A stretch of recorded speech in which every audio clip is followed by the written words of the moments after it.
Махни, седи на средата на пътя. Защо? Ето, свирвам. Защо не се махате, а? Може ли да се дръпнете? Извинявайте. Ако обичате, дръпнете се. Може ли? 1 метър да се дръпнеш и нищо нямаше да стане. 1 метър.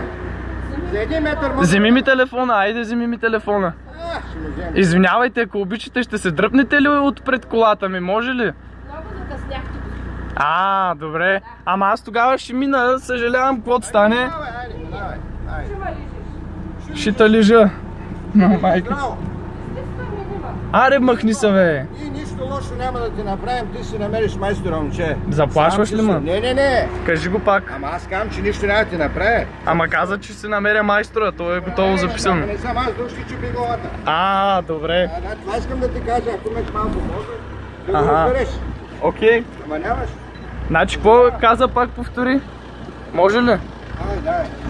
Кажи. Да, така, слушаме и записваме, да, кажете. Аз няма да се цапам ръцете с тебе. Кой? Ти с някой от друго място.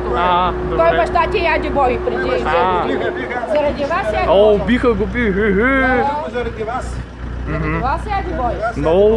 Много си навътре в Не нещата. го знаят, имам дошли в полицията. Значи викаш и на мен така ще ми се случи, така ли? И на мен така ще ми се случи, така ли? Не.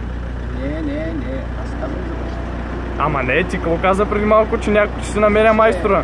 Някой друг ще ми щупи главата. 1 метър мръдне и забрани. А как да е мръдна? Няма да е мръднеш. Как?